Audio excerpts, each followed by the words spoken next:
Well, it's time to begin. How's everyone this morning? It's a good day. It's a good day. We're continuing on in Nehemiah. And, man, the story is getting good.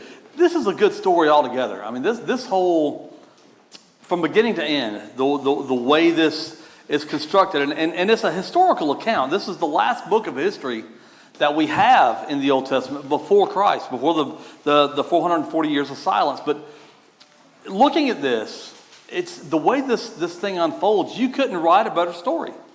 The way the events transpire and the way they're dealt with. There's so many perfect examples of discipleship and what it means to follow God, but also be a leader in your own right. And so there's so much here for us to learn from, and I'm so glad that we're doing this book. I was thankful that Tino encouraged me to go this direction because I'm certainly getting a lot out of it, and I hope you are too. Last week we finished up chapter 5, and so this week we're getting into chapter 6. Now up to this point, we're finally into the rebuilding of the wall, and in chapter 5 we got some insight as to why there was so much opposition. What's happening there that they're so angry about the rebuilding of the wall? Why? I mean, why? This seems like it would be something they would be for, but there are so many that are against it. What are they messing with? Pocketbook, wallet, commerce, all correct. Usury. That's it. I mean, you start messing with someone's money, and you create problems. Not coincidental. When Jesus was addressing the Pharisees, and he was shutting down the marketplace that they had turned the temple into, that angered them because there again, you're messing with commerce. Anytime there's a disruption to the market, people get emotional. And that's no coincidence here. And the funny thing about that is the guys that are upset, are they Jews? No. Okay. So now we see that there's an even bigger problem outside of this. These men who aren't even Jews are there making money on the backs of the Jewish people and leaving the city unprotected. Leaving literally its gates wide open. And we know that when a city is unprotected, or you can zoom out a little bit, if a state is unprotected, zoom out a little more, if a country is unprotected, what happens? Well, nothing good. Right? I know that we live in a world that wished we didn't have borders, but we do. And this is a prime example of why. Because things can go on at the expense of others, and there's no real recourse for it. This is one of those cases where whoever has the money has the power. And that's what's going on here, and Nehemiah is absolutely disrupting that. He is bringing the best kind of disruption to this situation. And so in chapter 5, we went through that. And so we know that Nehemiah is made governor toward the end. And the last verse of chapter 5, verse 19, he says, "Remember me, O my God, for good, according to all that I've done for this people." What's interesting about that, Ed, is that he didn't require the governor's usual allowances. What does that tell you about Nehemiah's character? He wasn't in this for the money. He had a job, right? In a foreign land with a foreign king, but yet he had a job that he was still loyal and faithful to. So whenever this comes about, he's not in it for the money, which gives us another great example of how our motives ought to be purely focused. And so ending there in chapter 5, we're going to get into chapter 6. And I want to read chapter 6. It's another 19-verse chapter. But again, just like last week, there's so much in this chapter for us to cover. Any comments about chapter 5 or anything leading up to this point before we move on? All right. Oh, go ahead, Don. I was just thinking, too, not only is he not in it for the money, he's not in it for the power, for the prestige, and all that kind of stuff. That's also not to say that he's not going to use the influence that he has. Sure. So I mean, that's just something to think about sometimes. Is it was named on pure in heart. That pure heart can do a lot of good in positions of influence when the motivation is right and Absolutely. Good point. Yes, ma'am. And he was willing, we learned in the very first chapter that he was willing to depend totally on God. He knew that God would help him, give him the strength that he needed and the influence by those letters that, saw him through the land. That's right. And I think, man, if there's nothing else that we learn from Nehemiah, and I may have said this last week, no matter what he's doing, no matter what he's planning to do, no matter what he's enduring or going through, he is constantly at prayer. This is the greatest example of pray without ceasing, right? We get that passage in the New Testament. Pray without ceasing. Well, Nehemiah is a great example of what that looks like. It doesn't mean that he never stops. It just means that he is often doing it. He's always in that mindset of giving all this to God. And we're going to see there are some results from that in chapter 6. We're going to see another prayer in chapter 6, but we're also going to see there are some results from keeping God at the front and the center of your mission. Russ, are you going to say something? The section that speaks about the governor's provisions, what that is called is taxes. Yeah. Taxes were high Yeah. for such a small group of people. And I get the feeling, although it doesn't say it explicitly, that those around about the city didn't contribute. It was just taxed on the city people. Yeah. Who had already mortgaged their lands. Oh, yeah. And had already gone through all this. So he recognized the unfairness of the whole setup. Yeah. And he's going to change it. That's right. He realized that, what's the phrase we use? You can't get blood from a turnip. That's right. All the blood had been taken from the turnip at this point, and so Nehemiah shows a great lesson of what it means to be charitable. Not in a way that he was providing, for some destitute need, but being charitable in the fact that he wasn't going to, exert from them what they didn't have. I think that's a great lesson, Ms. Carmen. Well, you quoted 1 Thessalonians, I think, that last chapter, which is chapter 5. Yes. Pray without ceasing, but also that verse says in verse 18, in all circumstances give thanks, for this is the will of God in Christ Jesus concerning you. So he had that forward look and that total dependence Yes. on God Jehovah to see him through. And it's difficult for me, I don't know about the rest of you, but to remember to give thanks when it's dire circumstances. Yeah. It's easy to give thanks when things are going good, isn't it? That's right. But he had that will about him. That's right.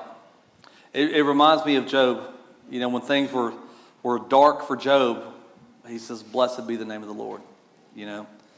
Naked I came, naked I'll leave, but God is faithful. And I think that's such a great example. And that really separates the would-be leader from the great leader. Excellent point.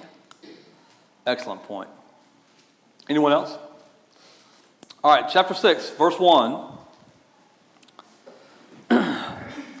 Now it happened, when it was heard by Sanballat, Tobiah, and Geshem the Arab, and the rest of our enemies, that I had rebuilt the wall, and that no breach remained in it, although at the time I had not made the doors to stand in the gates, that Sanballat and Geshem sent a message to me, saying, come, let us meet together at Chiraphaim, in the plain of Ono, but they were planning to do me harm.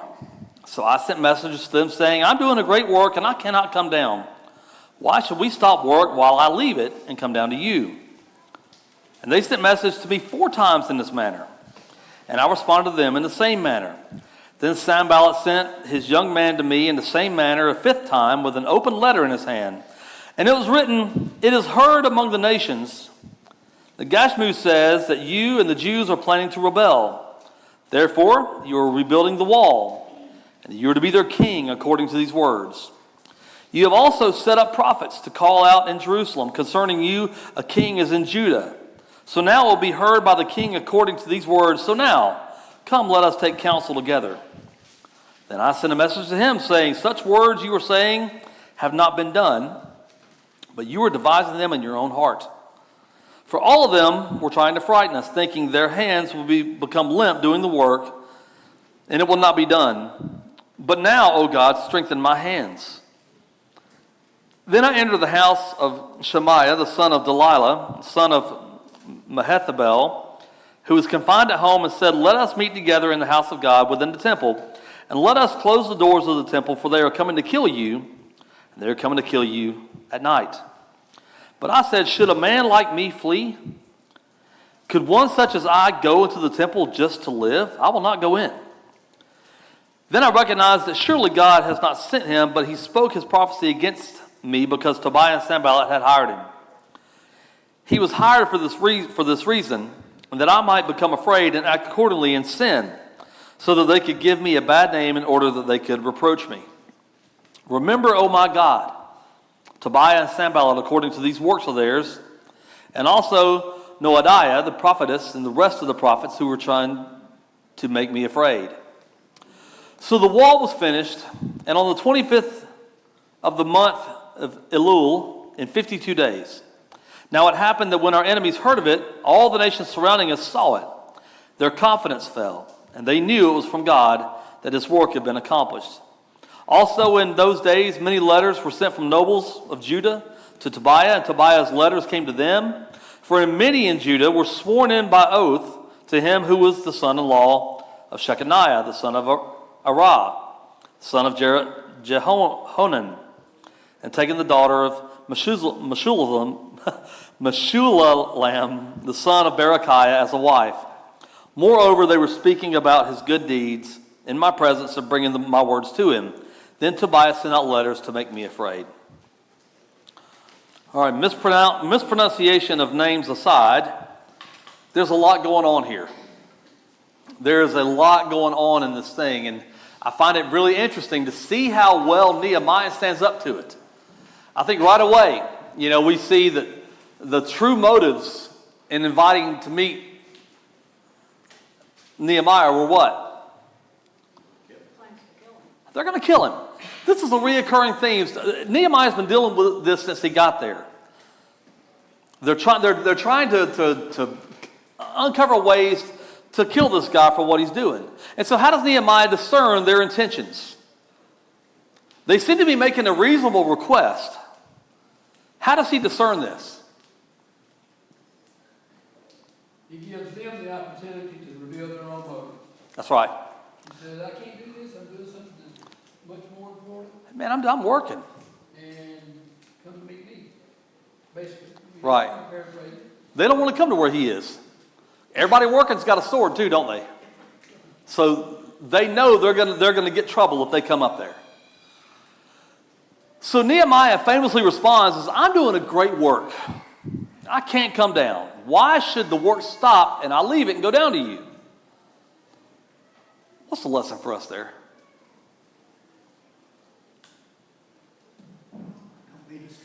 Don't be distracted. That's all they're trying to do. They are trying to distract him, to slow him down. Ultimately, they want to kill him. But if they can slow the work down, if they can get him off task, they got him. They got him. And I think, just transfer to the present for a second. How often do you think on a daily basis Satan comes for you? Once? Twice? He's coming for us constantly. Trying to get us distracted. Trying to get us off balance. And, I mentioned Job a few minutes ago. What are some of the ways that Satan comes for us? Is it just with temptation to sin? Our friends. Even our Christian friends. Yeah. Satan will use anybody. Satan used Job's own wife.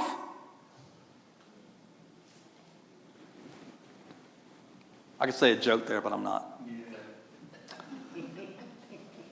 The point is that Satan has every tactic available at his disposal. He'll use your friends. He'll use your Christian friends. He'll use your family. What about health? There's a word we have, or a phrase we have today. If we look at Nehemiah, clickbait. Clickbait. Man. Pow, pow, pow. Shots fired. That's true. They were trying to bait Nehemiah into it. Absolutely. They're thinking that we'll be sincere, we'll be, flattering, and we'll be smarter than him. Yeah. We'll get him. And I'm guilty of it. Like, I had some friends tell me, or co-workers tell me one time, yeah, I ran out of gas, I called 911. And I was like, man, you're stupid. How can you do that? It was just quick. They got you. So you fall for it. Yeah. Now, I mean, what I said was true and accurate, but it was just all to reel me in. That's right.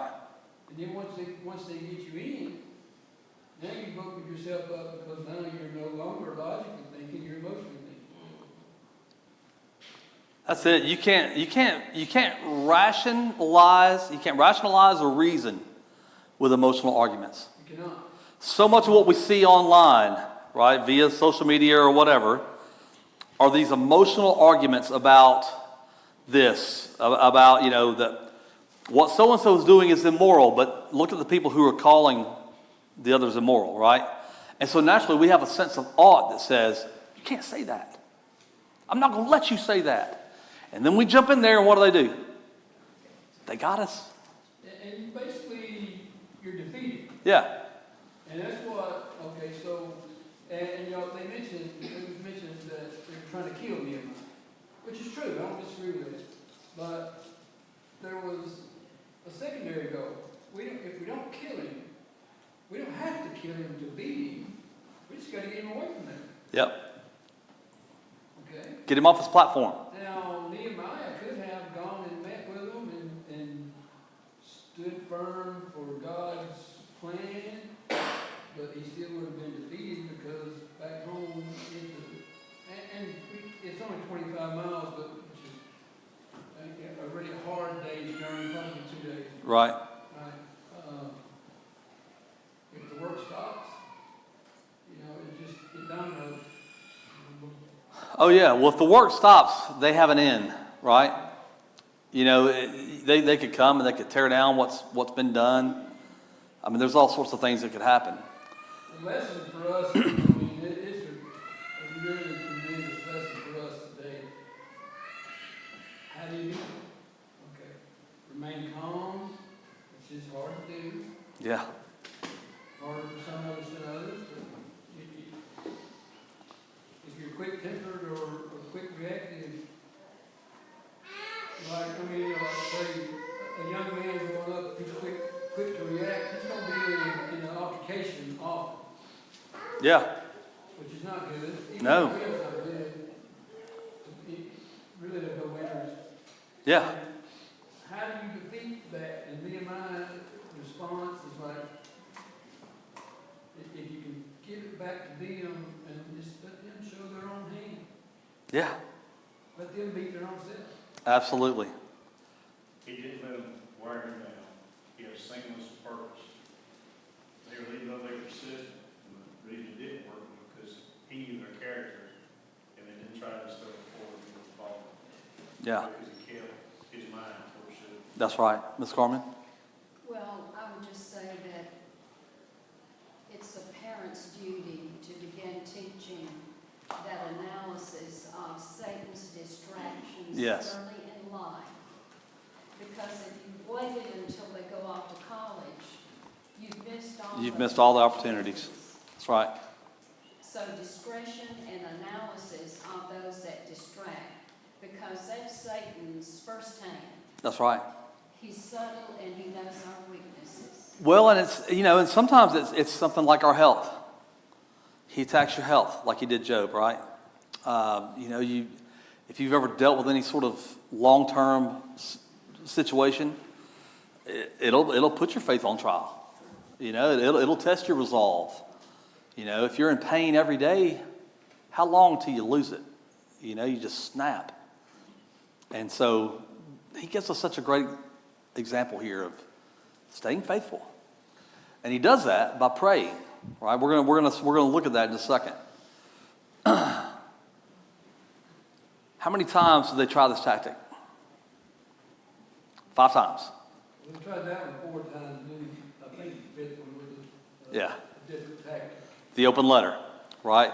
So 5 times, 4 times the same one, 5th time's a little different. But the point is that, sometimes we think, okay, well, someone asks us, or they come at us in some way and we resist, and we're like, okay, I'll beat them. They'll leave me alone. They'll come at you with the same thing. Knowing that you're probably going to say no, what are they trying to do? Wear you down. Right? Sometimes you can stand strong in a hard blow and be unmoved. But if someone's just doing this on your forehead, how much of that can you put up with? I can do this rest of the class period. I'm sure y'all will be tired of me in just a few minutes. Yeah, it didn't take long, did it? I mean, it's the repetition of it. It's constant. You wake up every day thinking, Satan's not going to mess with me about that today because I beat him yesterday. And you wake up and there he is. And that's what they're doing. Ms. Carmen? Well, in the accusations, I know this goes on in the business world too. Yeah. But when team members would come with strong accusations, my first comment was, or question to that accuser, have you talked to that person about that? Oh, man. Don't get me started about that. Don't get me started because that happens so much more than I really want to get into. But, man, people talk more about people than they ever talk to them. You know? And so many things can be resolved so quickly, but that's really not what they're after. It's not about resolving it, is it? They're not trying to resolve this in the way that they're putting forth with Nehemiah. There's another motive. Don, I thought you raised your hand. So then why does Sanballat then this 5th time send an open letter? Verse 5, that's what it says, right? Verse 5 says, then Sanballat sent his young man to me in the same manner a 5th time with an open letter in his hand. And the open letter says, it is heard among the nations. Gashmu says that you and the Jews are planning to rebel. Therefore you are rebuilding the wall and to be their king according to these words. And you have set up prophets to call out in Jerusalem concerning you. A king is in Judah. So now I'll be heard by the king according to these words. So now let's come and take counsel together. Why the open letter? What's that about? Don? Old Testament cancel culture. That's it, man. Make it public, we want Public shame. That's right. I'm going to make something up. I'm not even going to tell the truth. I'm just going to say this because either you have to refute me, you have to come and talk to me to refute this, or this is what everyone's going to believe.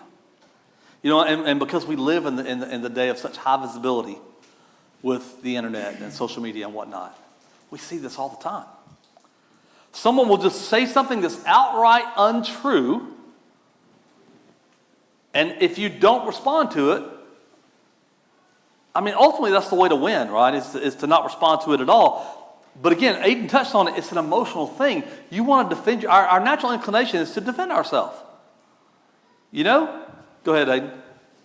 Well, if I can't beat you, I can discredit you. That's right. And then your own people will beat you. That's right. Yeah. And now, Make them turn on you. like I know you don't want to get in politics, but it happens every day. That's all I can think about with this. Okay. We see it now. There's one side that will go on public forums and just outright lie. It's just a straight up lie. And they know it's a lie. Yeah. And they don't care as long as their people believe it. Because then they will discredit you and you will lose. That's right. Somebody's going to believe it. And if somebody believes it, what are they going to do? They're going to go tell 10 people. Right? It only takes one person to believe the lie to spread it. You know? And you're exactly right. You know, and it's what's funny, I mean, you know, you see different news clips and things floating around. There's I think it's a congressman somewhere in Maryland that he's going back and forth with this guy who was on the Teamsters or whatever, who had posted some things about him that were just straight up lies. And these guys were ready to have a fist fight there in the Congress meeting. And I'm thinking, these are supposed to be distinguished gentlemen, right? You don't want to fist fight with the team, right there. Well, the congressman stood up and he was pretty jacked, and so I thought he might have had a chance. But you're right though. I mean that's where all this stuff heads. It's about disruption. So It's- then, and we keep looking at Nehemiah. Okay, how do you beat this person? Okay, you don't fall for what you get back then. Okay, if they discredit me, how do I beat that? I mean, then I'm in a no-win situation. That's right. Well, and the specific accusations are what? He's just setting himself up as king. That's right. He's setting himself up as king. Now, who's going to hear that? The king. But he's in real good with the king. Well, he is at this moment, but what's the thought? This will get him out of the king's good graces, right? If the king hears Nehemiah's trying to set himself up as king, I'll put an end to that real quick. At the very least, it'll put some doubt Oh, yeah. and plant that seed. So then there has to be questions asked and, those conversations. That's right. Which is another distraction. It's another distraction. It's just one more thing, right? It's just one more thing. So how does Nehemiah respond to these accusations? Look at verse 8 and 9. Verses 8 and 9, he responds. How does he respond there?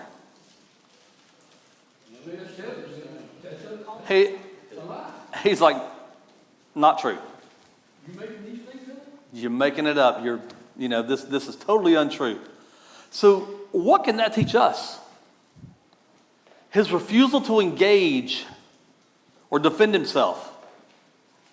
He goes to God. Again. One more time, right? One more time. Well, he didn't refuse to defend himself. He just didn't spend an extreme amount of time doing it, getting lost in it.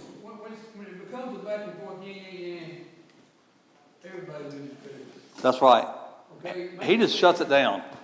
Make your statement and continue doing what you've done to show that you stand for something. He says in verse 9, for all of them were trying to frighten us, thinking their hands will become limp from doing the work, right? So Nehemiah sees their motives. He says, okay, look, you're just trying to make us give up.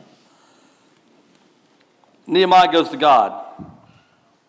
Oh God, strengthen my hands. Nehemiah's doubling down, right? That's the lesson here, is that he's doubling down on their offense. And so what advice does Shemaiah give Nehemiah? And why would Nehemiah consider it? Look at verse 10.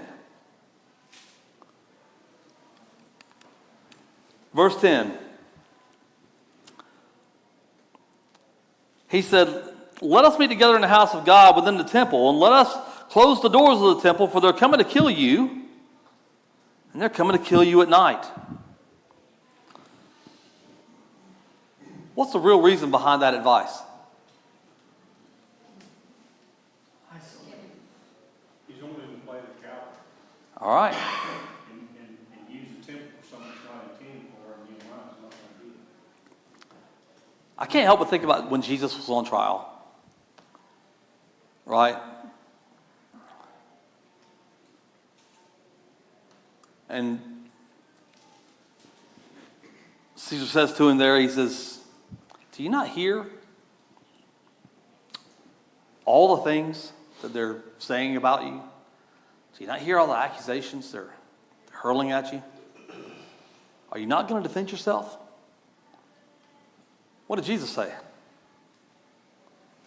Nothing. Didn't say nothing, Tara. Not to jump ahead on purpose, but we all know the verse, Nehemiah 10, that the joy of the Lord is our strength. Yes. And I think Jesus epitomizes that, obviously, that there was no need to say anything, but Nehemiah embodies that as well, that he is about his task, he's about the work that he set out to do for the people, for the city, for God's city.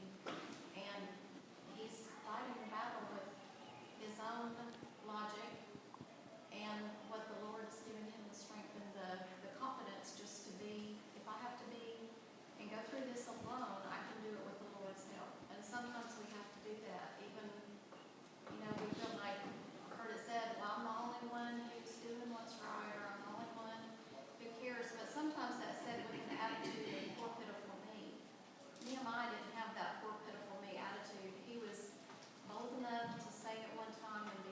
That's right. to stand in his courage. He stood on what he said. He said, why would a man like me flee? Why would a man like me run? Up to this point, he's shown no weakness in that regard. And we see in verse 12 that it appears that this man was hired, right? Don? Well, it was also, remember too, I remember Joab did it, and there was probably some others. When the person was guilty and judgment was coming, where did they go? They would run to the temple or the tabernacle, grab the one to the altar. They were trying to find sanctuary. Yeah. You know, that was the sanctuary. All right. And so the impression would be, okay, Nehemiah's guilty, so now he's seeking sanctuary and is resting. Yeah, everybody look. Trying to isolate. I'm gonna get in here and find some. Yeah. Tina? This is, really there are a lot of sermons that we can derive from this. Oh, so many. From this. So, let me back up just a little bit. This is a very big physical undertaking, Mm. right? Rebuilding the wall. But it has spiritual implications. That's right. Really heavy spiritual implications. Restoration of worship and so forth. And I'm remembering what the Apostle Paul said in 2 Timothy chapter 3, verse 12, where he said, anyone that desires to live godly in Christ Jesus will suffer persecution. That's right. This is it. This is It's it. Taking that's beginning. Now Satan is coming through these three individuals. And these are three leaders of three different nations. And so I think when you ask, what can we learn from this? Well, the first tactic that these individuals used was ridicule and intimidation, right? Should that work on me as a Christian? Well, let me remind you what the Apostle Paul said in 1 Corinthians chapter 1, verses 27, 28, 29. What kind of people does Christ choose to be his? Strong? Smart? Rich? No. He chooses the weak, the outcast, and I hate to consider us that. Yeah. And that's where the sermon comes. But the weak, the outcast, so that we will not have reason to brag. All right. Because God will empower us, right? And so, unless we empty ourselves of this attitude of, I'm great, I'm coming into the church as one of the leaders in That's right. society, we're not going to make it. And that's why this shouldn't work on Christianity. Absolutely. And when I think about what Nehemiah said, why would a man like me run? That's not a brag. This is a prime example of what meekness looks like, right? Meekness is not weakness. Meekness is strength under control. How much restraint is Nehemiah using in this? Man, I mean, I know that me, especially when I was younger, if a challenge is thrown down, I'm going to answer. Because lack of self-control, too much testosterone, whatever. With most men, you throw a challenge down, we're going to answer. And Nehemiah's like, that's not what I'm doing. And it just moves on. What a great showing of meekness, truly. That he has got himself under control. He is showing all those things. Why would a man like me run? He's like, I could go down there and I could deal with this. Not gonna do it. And I think such a great example for the Christian men in the room, but not just us, but everyone. But there's such a lesson there to be learned. There's a word in the New Testament called single-mindedness. Yes. Focus. Focus. This is what I'm going to do. That's it. Mark? Romans 8:31, if God is for us, who can be against us? Amen. Had to be on Nehemiah's mind. Absolutely. Well, yeah, what he tells God, he goes, God, strengthen my hands. Keep me focused. Right? Brent? In addition to that, he had all these people, it was listed in chapter 1, chapter 1, that they followed him for the right reasons.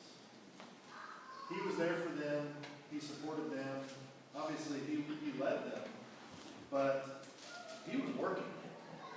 He wasn't leading from his office, Yeah. doing nothing. He was there on the ground working every day. He knew them individually, helped them.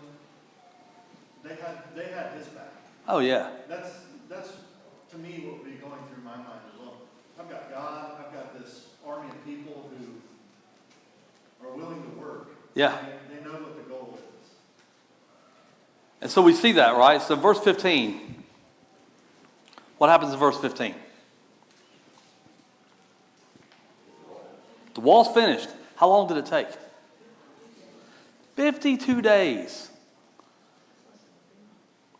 Under 2 months. That's pretty incredible, right? We just kind of went through these in the last bit. So 52 days, which is a pretty remarkable time frame. And so that really does suggest that God's involved there, doesn't he? I mean, we understand the physicality of it, and then you add to the physicality of it threat of death, threat of danger. Now they're hurling, accusations, trying to demean his character, threatening with death. I mean, trying to get him to appear weak, to discredit him. I mean, you've got all these things going on, and in 52 days, they knocked this out. And more than suggest, I mean, it actually proved. Prove it. It's proof. It's proof. We wonder how Noah built the ark. And it took 100 years, but how many guys you got working there? Maybe 4. Maybe 4 guys building this ark that's going to carry 2 of every kind of animal. And it's going to float. It's not going to sink. God had to be involved with that, just like he was with this. And that time frame proves that. Right? So what's the reaction of the surrounding nations when they heard the wall's finished? What happens, when word gets out? It says they were disheartened. Their confidence fell. They were disheartened. Yeah, and that they perceived that this work was done by our God. So there's 2 very important things there. It's events like this that when you think about it, anytime somebody hears about something, right? They heard about this. When Rahab hid the spies, what does she tell Joshua? Our hearts melted. We heard of how your God brought you out of Egypt and our hearts melted. This is evangelism. When people hear the news, they respond. And the nations around them, their hearts fell, right? They were disheartened because they knew, what did they know now? God's with them, right? And the free payday is over, right? The wall's rebuilt, the gates rebuilt. That's all come to an end, right? And now that they have reason, once again, to show Jerusalem some respect, right? And this is not so much about the city as it is about God. That God truly is the God of the Israelites. It says, and they knew that it was from our God that this work had been accomplished. Also in those days, many letters were sent to the nobles in Judah and Tobiah, and Tobiah's letters came to them. For many in Judah were sworn by oath to him because he was the son-in-law of Shechaniah, the son of Arah, son of Jehoam, who had taken the daughter of Meshullam, the son of Berechiah, as a wife.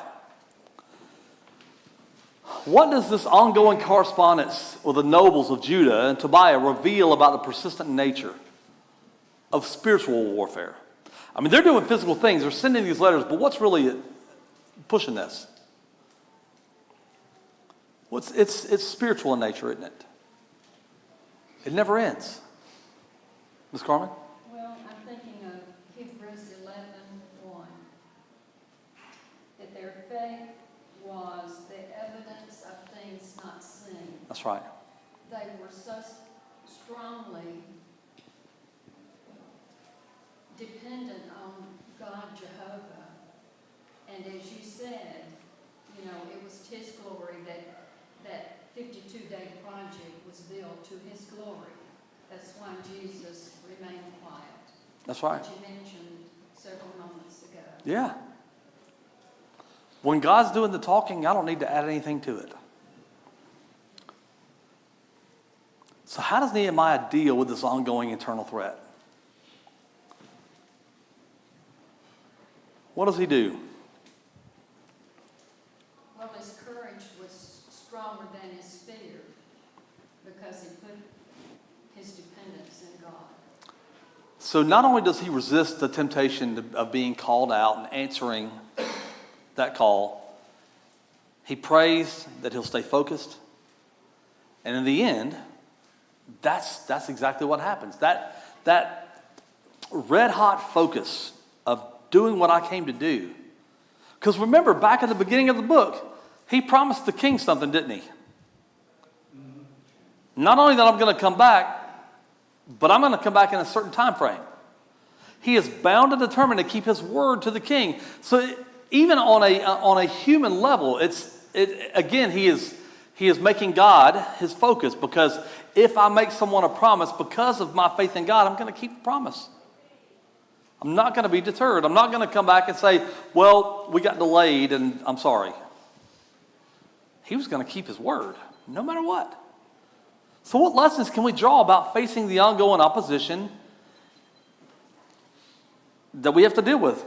Don? One of the things that I've been thinking about this all through class, even going back to chapter 1, that there's something about the nature of his prayers. They're not these big long prayers, getting it, nothing wrong with that. There's some beautiful long prayers in the Bible.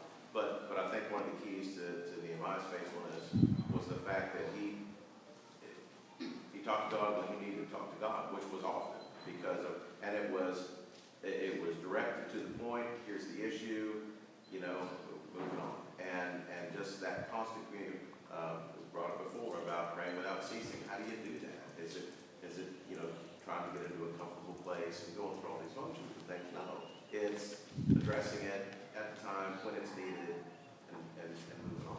That's right. There's a real lesson. Why was Nehemiah after Ezra had already condemned him for intermarrying? Why, when those of Israel still tied to him, why was there still sworn allegiance to him? Yeah.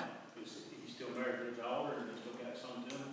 So there's something there that's causing a problem. It's a mix. It shouldn't be there. Oh, yeah. And that's point to us. If we allow something in our life we shouldn't, it stays there. It's going to be a constant problem on our side. Absolutely.